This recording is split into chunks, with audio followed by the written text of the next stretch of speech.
So AEW Double or Nothing 2023 took place last night, and oh boy, what an absolute mess of a show it was, and that is coming from an AEW fan. This pay-per-view was such a train wreck that I thought I'd talk about it because I usually don't do pay-per-view reviews, but like I said, this show was just mayhem, so I need to talk about it. This was also going to be a members video originally, just for members only, so if you want to see more videos just like this, then hit the join button down below for more content from me. And while that might cost a little bit of money, subscribing is completely free, so if you don't want to join but you aren't subscribed, make sure you do that one at least. Anyway, let's get into the show, starting off with the Battle Royal. I did not watch the pre-show. All I saw was that Jeff Hardy spot. Jeff Hardy, it's over, bro. Time to hang it up. But this Battle Royal started off as a bit of a mess, but I did think they did manage to turn it round in the end. It definitely dragged a bit, but there were some cool standout performances from the likes of Ricky Starks, Big Bill, and I thought Orange Cassidy and Swerve Strickland did a really phenomenal job as the final two, and I especially loved the final elimination from Orange Cassidy to eliminate Swerve. That was a funny moment. So honestly, a decent start to the show, a strong start to the show, and we go right in to the second match of the main card, which was Adam Cole versus Chris Jericho in an unsanctioned match with Sabu as the special guest enforcer in what was easily the worst match of the night. Wow, where do I even begin with this? Just what an overbooked, like, TEW mess. This was like if New Legacy Inc. were booking a TEW show. And I feel like it didn't really need to be this way. They could have had it as an unsanctioned match where they just beat each other up with weapons, but all these guys at ringside just constantly fighting, and then you have Sabu, who, like, a minute in just puts someone through a table, which, don't get me wrong,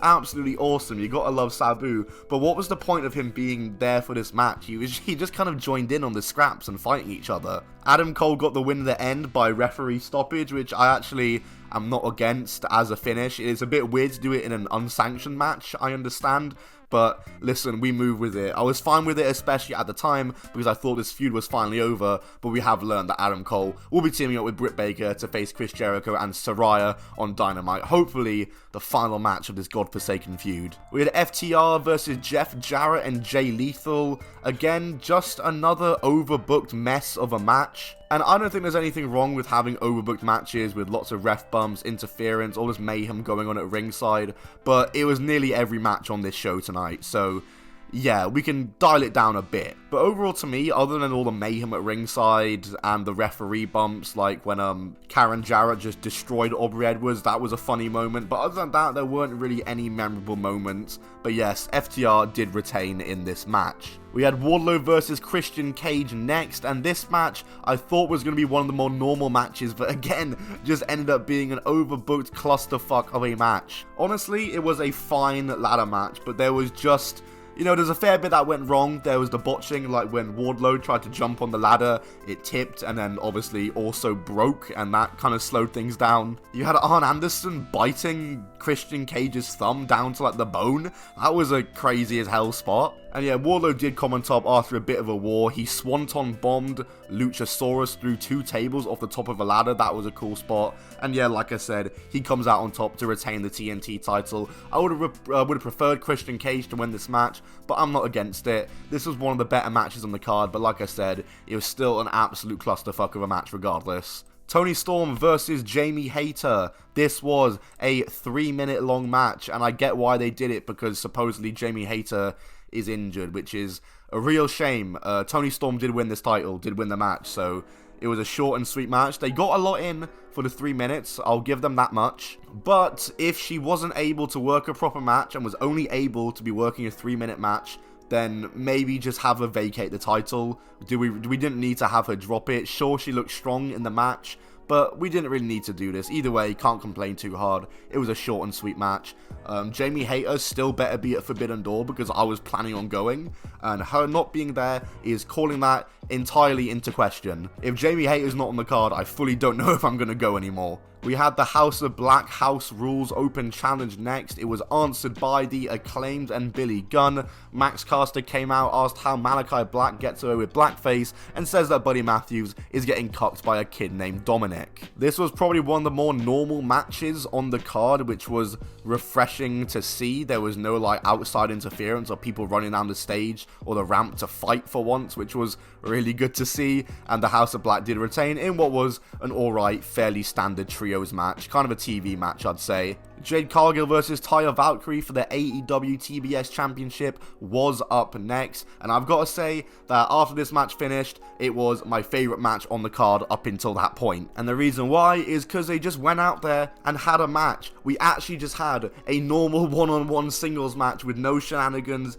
no clusterfucked people running in and fighting. We just had a straight-laced one-on-one match with Jade Cargill pinning Taya Valkyrie to retain the TBS Championship. Overall, I thought a good match. Taya Valkyrie did hit the fall to Valhalla at one point, and it actually got me. I thought she was fully going to put Jade Cargill away there. The match was 8 minutes 50, which I liked. Listen, not every AEW show needs to be 4 hours. Listen, all the other matches on this show were like 15 minutes plus. We don't need that. We don't need every match to be plus 15 minutes. But yes, a good match from these two. I was a bit upset that Taya Valkyrie didn't win. I mean, I like Jade Cargill, but I thought this was the time that Taya Valkyrie or Jade Cargill was finally going to lose the TBS Championship.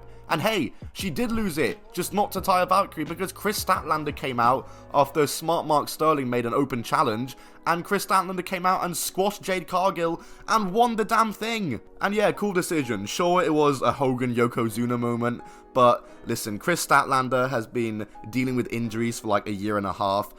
For so long, it's been known that she is obviously going to be the person to dethrone Jade, and has to be the person to dethrone Jade. It's just been delayed because of all the injuries, so I'm kind of glad they just got it over and done with, rather than dragging it out with some big return angle and inspirational story for her to win the title. Nah, just let her go out and just fucking win the thing, and that's what they did. A cool moment, and I'm really happy for Chris, and it's good to see her as the TBS champion. Anyway, we're going into the final two matches on the card, and I gotta say, AEW Double or Nothing, it finished very, very strong. Because we go to the Four Pillars 4-way match for the AEW World Championship as MJF defeats Sammy Guevara, congrats on the baby, Sammy and Ty, Darby Allin, and Jungle Boy Jack Perry to retain the AEW World Championship. Really awesome match. I think a lot of people were doubting this match would be good for some reason, which kind of blows my mind, because these are four great workers. Sure, the build to it hasn't been great, but in ring-wise, we know these four can deliver, and they went out there and they did just that. I think MJF is a generational world champion. I genuinely mean that. He's absolutely brilliant in everything he does, every detail he does in the ring, his mannerisms, his dialogue. He's a great wrestler. Long may he reign. But that was, of course, not the main event of the show, because the main event was the Anarchy in the Arena match between Blackpool Combat Club of Bryan Danielson, Moxley, Castagnoli, and Wheeler Yuta against the Elite, made up of Kenny Omega, the Young Bucks, and Adam Page. What a match, and no shit was this going to be a good match. 8 of the best talent in the company working this match. It was good fun. Some really, really awesome spots. I know everyone by now has probably seen the exploding super kick. That was cool as hell. And of course, the finish with Konosuke Takeshita joining the Blackpool Combat Club, the thing that anyone who has played an AEW TW save has done. A great decision, a great addition to the Blackpool Combat Club. I am really looking forward to Takeshita in the main event, facing the likes of Omega, Page, and these other guys in the top half of the card. It's going to be really awesome to see. And Wheeler Yuta being the guy to get the pinfall was so great. A really good decision, a really great decision to do that, adding some credibility to Wheeler Yuta. So yeah, a really strong finish for the show.